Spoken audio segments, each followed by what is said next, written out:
I'd like to thank the organizers for organizing this wonderful meeting and for inviting me. It's truly fascinating. So I'm going to talk about some recent experiment we carried out to look at superradiance from what's called an analog rotating black hole. And then I will talk a little bit more about the work which we have been done ever since, which is to look at quasi-normal modes to occur in this analog gravity system. So since perhaps many of you are not familiar with the field of analog gravity, let me motivate that a little bit better. So I'm interested in the effects that arise when you combine quantum field theory and generativity at a very modest level, which is called at framework quantum field theory, classical quantum field theory in curved spacetimes. And in particular, they're also far away from an actual quantum gravity theory. This is at that level of merging these two fields, you get a lot of interesting physics to occur, and that's precisely what I'm interested in. And in particular, I'm interested in the question, can we find classical and quantum simulators of processes that are predicted to occur in our universe, and in particular, the black hole evaporation process, superradiance, also referred to sometimes as the Penrose effect, and cosmological particle reduction, for example. And the answer to this question is yes, otherwise that would be a very short presentation. And the field of research is commonly referred to as analog gravity. So I have a very basic slide, but nevertheless, it's quite important for what follows after. So just to be very clear in which background am I, at which level of ad hoc unification of those theories I'm interested in. And so there's this very simple example. So I can take the wave equation, and that's a second order hyperbolic wave equation, and I can rewrite that simply using the Minkowski metric in a relativistic way. So that's just a rewriting of that wave equation. And then if you want to, okay, how will my wave propagate on a curved spacetime geometry, you can simply replace that metric tensor with an arbitrary curved spacetime geometry. Now what you've done here, of course, is you can consider that to be a classical field. You can also quantize the field. But of course, what you are assuming here is that your curved spacetime geometry, also being a solution of the Einstein equation, you do not consider its dynamical equations anymore. So the background field is set, and you basically throw away all of Einstein's equation, and all you really are interested in what happens to this field interacting in this minimal way, so minimal coupling to the gravitational field. So that's, in a sense, a very ad hoc way of combining generativity with relativistic field theory. But there are other systems, and that's the basis of the presentation that follows. There are other systems where this equation actually emerges naturally. And so that goes back to 1981, when Bill Unruh, he gave a lecture in fluid dynamics, and he had this idea, so he went back to his office and worked it out. And his idea was the following.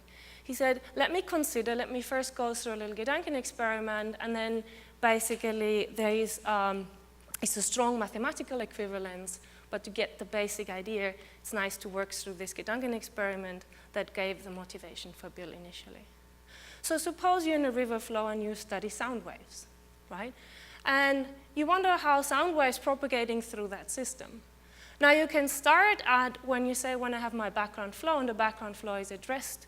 And the different cycles here in this picture depict how the sound waves evolves through time, which different colors represent in different instances of time. So if the flow is at rest, sound waves propagate equally fast in all directions.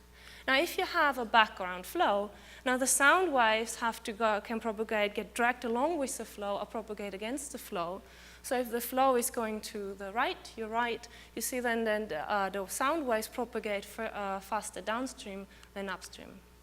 So now suppose you have an area here where the normal, the fluid flow normal to this area is equal to the propagation speed of your sound waves in the system.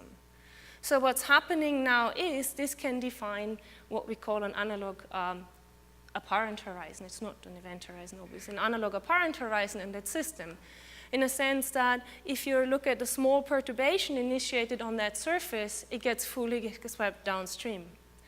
Now, if I'm now asking my question, so if I want to exchange information, and the only means of exchanging information in systems will be through sound waves, and you would say if you have some observer on this side here, he can send a sound wave which is going downstream. If you have some observer on this side and he wants to send a sound wave upstream, that's not possible anymore. So in a sense, you have created these two causally disconnected areas. And this surface here is, as I already called, this analog effective horizon in your system. Now, that was the idea. How can you calculate that? Well, Bill made certain assumptions. So the first one, he said, let me assume the most simple fluid that there is. And in some sense, he actually assumed the superfluid. He said it's inviscid, irrotational, and incompressible. So there are three equations. There's, of course, a continuity equation. Then there is the Navier-Stokes equation, which simplifies in that regime to the Euler equation. And then you also have the equation of state, barotropic equation of state. So, and what he does, he looked at small perturbations, sound wave. You linearize around the pressure, around the density, and around the velocity field. If it's irrotational, the velocity field is just a gradient of a scalar field, so described by one parameter. So then, lo and behold, he had these linearized equations, and he could show that you can rewrite that in this very simple way. So that's now, again, it's just a wave equation on a general curved space-time geometry. Now, of course, that GAB here now is not an astrophysical space-time geometry, but what it is given by, fully determined by the fluid parameters, where c squared is the propagation speed of your ripples, the sound waves in this case, and v squared is the background flow velocity. So this is an effective acoustic or emergent metric tensor. So that was the analogy, and if you look at the first paper from 81, there was a question in the title, and a question mark in the title, and that was experimental black hole evaporation, question mark. So Bill said, look, if I can set up these analog horizons, then the physics that occurs, and what I have is a framework. I have an analogy for the framework of classical and quantum field theory in curved spacetime. Initially, of course, classical, but you could also work with superfluids where simply you can quantize the fluctuations in the system, or also you can look at the equivalent of the classical equivalent of this effect, just stimulated Hawking radiation and classical superradiance, which anywhere per definition was classical at the beginning. And you can ask if the same physics occur, and you can, that was his question mark in the title, having established this analogy. So why is that interesting? Because now you have, there is a wide variety of analog systems which you could now start looking for this effect to be predicted within quantum, classical and quantum field theory in curved spacetimes. And in particular, what I wanted was a lot of work, you probably heard about that already, on the black hole evaporation. In 2011, Bill and myself, we carried out an experiment to look at the classical, the stimulating Hawking effect from a white hole horizon. More recently, Jeff Steinhauer looked at Hawking radiation from a Bose-Einstein condensate, a superfluid. And what I'm talking about now is my new experiment, looking at superradiance from an analog rotating black hole.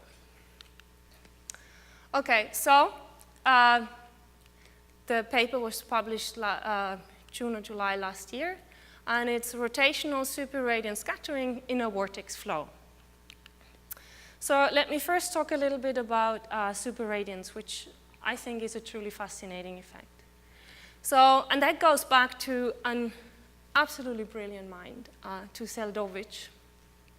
And Seldovich realized if you have a rapidly rotating body, and you have scattering around that body, for example, the initial system he considered were electromagnetic waves impinging on a rotating cylinder, and if the cylinder is rotating fast enough, and if the cylinder is made out of a certain material, then some of the rotational energy of the cylinder can be transferred to the waves around it. So it's a scattering process where you have the controlled extraction of rotational energy from the rotating body to the scatterer.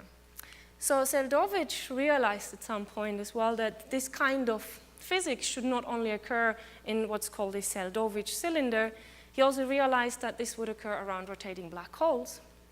And then it was picked up by Starobinsky, his PhD student, I believe, at the time, and also Roger Penrose, who came up with the particle equivalent of this process called Penrose process, and also Stephen Hawking did quite some work on it, and it's, in a way, the precursor of Hawking radiation. Now, also this effect was known to occur in many systems, so it's, in a way, a universal process. Up until recently, there was no single experimental verification of this process. So the scientific goal was to design, set up an experiment where you could see this kind of physics to emerge. So the system, which I have to say that by training I'm a theorist, and I have worked on the theoretical side of analog gravity studies for many years, and by looking at a particular system, which is looking at air-water interfaces, so surface waves. On open channel flow, it turned out that these are very successful analog gravity systems. And one of the things that became very obvious to me, and it's easy to say this retrospectively, was that I believe that you should be able to see this behavior, superradiance scattering, from a simple bathtub vortex flow.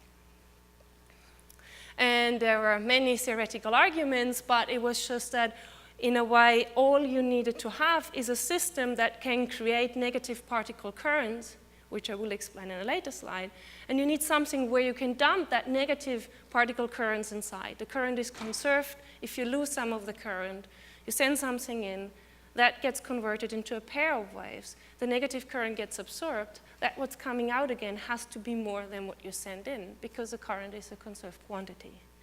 So all you need is something to dump into these negative energy waves. And that vortex flow is ideal, because to one, in the best case, it is an analog rotating black hole, but if not, it is still a sink, and you can, of course, dump something into that sink.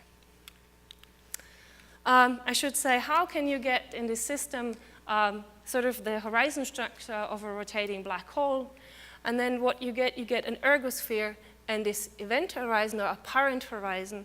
And the way it works, you have, we're assuming a two-dimensional velocity field. So you have a radial and an angular velocity.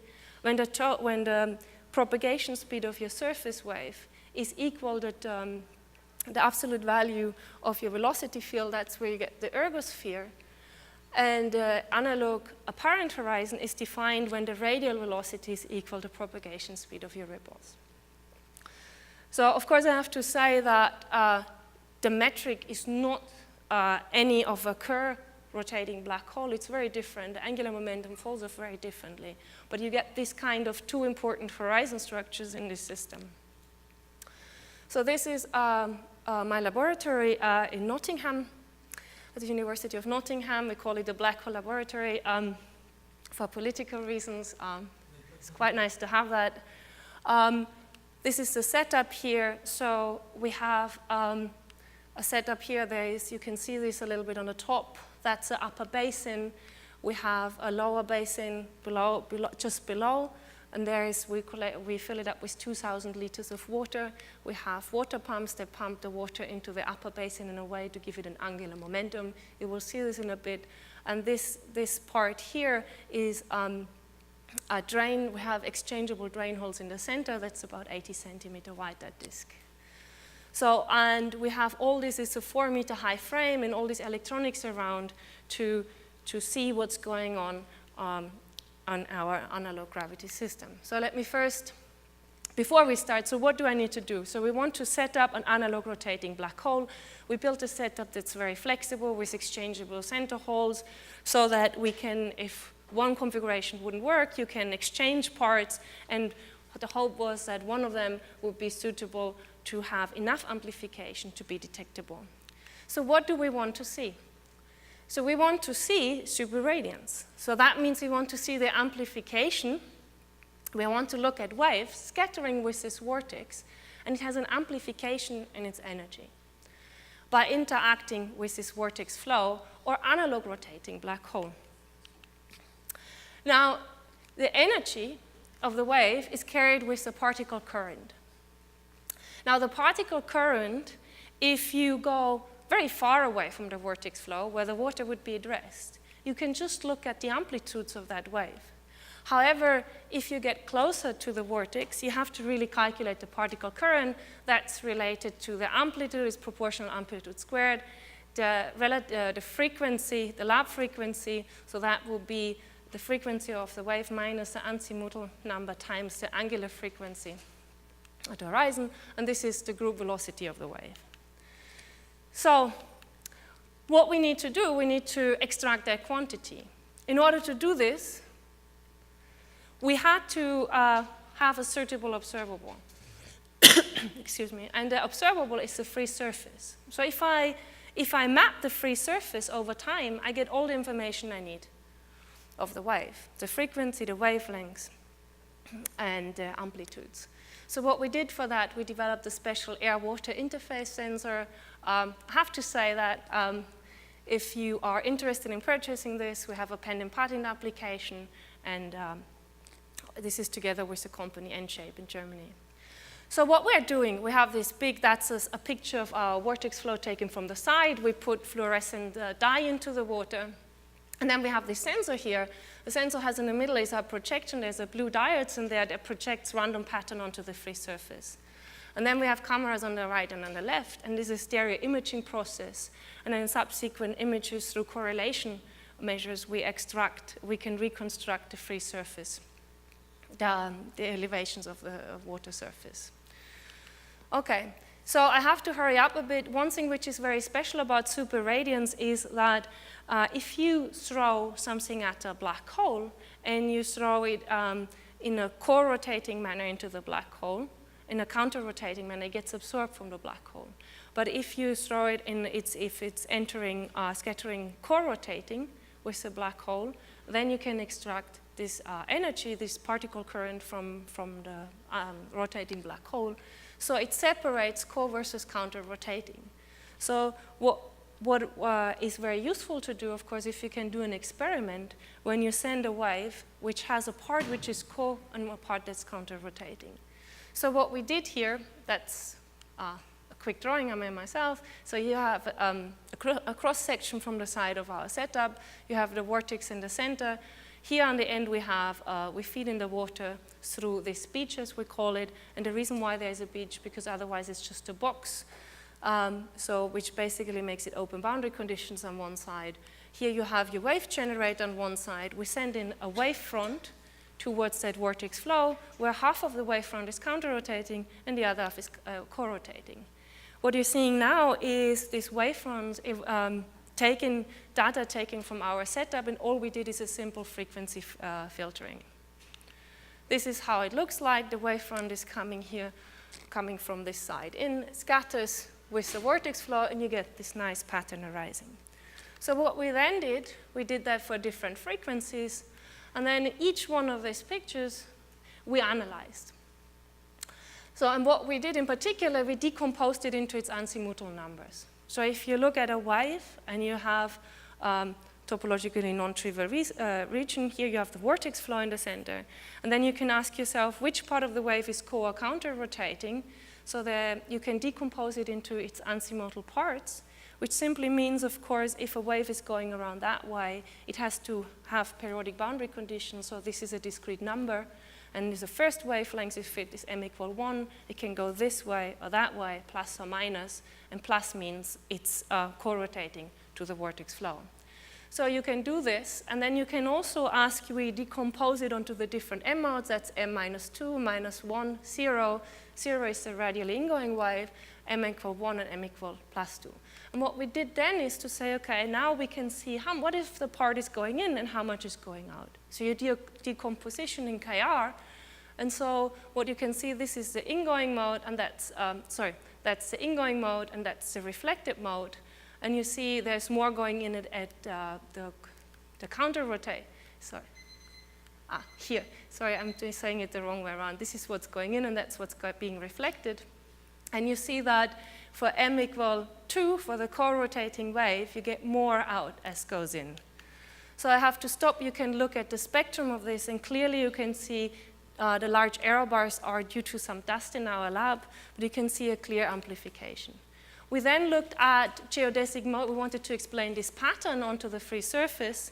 And what we looked at how wavefronts propagate through this effective curved space-time geometry. And you see that the wavefronts, they intersect with itself because it gets deflected just as light when it propagates around this analog space-time geometry. So what we then used, we had to develop a more general approach to this, going from geodesics to characteristics. And what you can see, we can then predict how the wavefront should look like, and we can overlap that with the experimental data. And you see that this describes rather well how these wavefronts propagate. Then, do I have another minute or 1 minute? OK. So more recently, what we're realizing by doing this experiment, we realized that there was this funny pattern occurring around these vortex flows. And these were these co-rotating spirals, which would just stay there. So by studying this and by looking at this pattern, it became quite a obsession of mine to say, so what is causing this? And so in the fluid dynamics literature, there was no explanation. It was known that they occur, but there was no explanation of why they would be there. So what we believe these waves could be, I'm trying at the moment to establish that, is could it be that these spirals here is just the ring down of this vortex when it gets perturbed. And what that means, this is why this LIGO picture is here. Once the two black holes have merged, the newly formed black hole has to settle in its new state by sending off these ring down modes. So what we did, we recently finished the studies currently being refereed. This is a theoretical study at that point. We took some realistic data from our fluid flow parameter from our setup, and we calculated that indeed there we expect some ring down modes, and by taking, so you can see we have some rather long-lived ring downs. This is from our numerical simulations, or short ones. So you have a plethora of ring down modes which you expect to occur, and depending on where your event horizon is, how much it shields off the structure of the vortex flow, you can also have quasi-bound states. And the effective field theory occurring from this system, a simple Rankine vortex, is a rather nice one where the effective field theory can acquire a local mass. So it's rather interesting. And I have to stop now. I'm sure these questions will be asked anyway. Why is it interesting to look at the analogues? But let me just say the one thing. These analogues are not perfect analogues, right? So we have this wave equation that was just part of the truth. In reality, there are many, many modifications, and the analogy is rather poor in some cases. And what is really astonishing is how absolutely robust these effects are, and that, okay, the fine prints, how the spectra look like, that changes depending on what your modifications are. But in all of these cases, superradiance and Hawking variation are really robust effects. And I think this is rather reassuring. And the next step is perhaps we can go one step further, and instead of just emulating all of this effect, once you have found a good emulator, can you use that analog system as a relativistic field theory simulator to explore things we haven't looked at? For example, we're currently working on, can we look at the false vacuum decay simulations in multi-fluid systems? And another thing is we're also doing cosmology experiments recently. For example, you can go through signature change events in the analog space-time geometry. It's rather fascinating, and these things are hard to calculate. So perhaps by using these simulators, we can get some ideas which we can feed back onto our theoretical models. Thank you.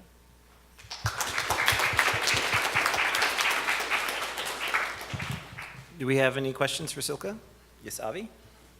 So one effect that is very difficult to calculate, and perhaps your laboratory experiments can help with that, is mode-mode interaction, so nonlinear effect going to second order, third order, third order is impossible, second order was done under some circumstances.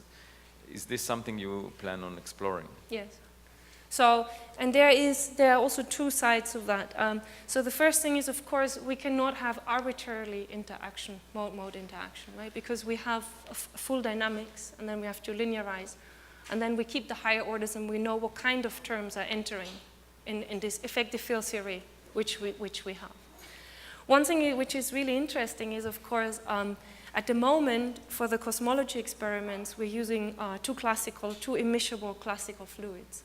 But one of the things you can go to superfluids. So the next step will be superfluid helium and helium vapor. And then, because you can also have a quantized effective field theory, where the fluctuations are quantized, where you can eliminate all the rest of the fluctuation, the thermal fluctuations, far enough to be in that regime. And then it's really extremely interesting, can you have a quantum simulator, right? So it's going in that direction. But as we discussed previously, the first step is to make sure it's a very good emulator, because that's my test if it works. So the first thing you want to do is to look at something you know very well, and you want to minimize all of these effects. And one absolutely perfect test is to look at the mode freezing during inflation. And then you can really see how good this simulator is. And if you do go to superfluid, the advantage is it's rather, of course, technically more involved, but you go more and more towards the analogy in terms of just on the very linear level. And then you can push the system in regimes where it becomes nonlinear. But that's really one step at a time. Okay, one more quick question. Over there. So you mentioned that you can use analog gravity and apply to bosonic superfluids. Could you also apply to Fermi liquids? So, well, of course, I don't know. It's probably not, but one has to go through the details. Okay, Shep.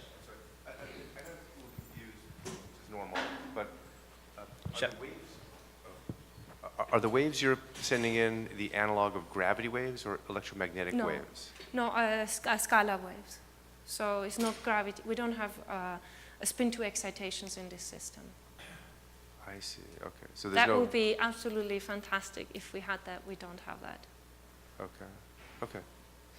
All right, let's thank Silke again.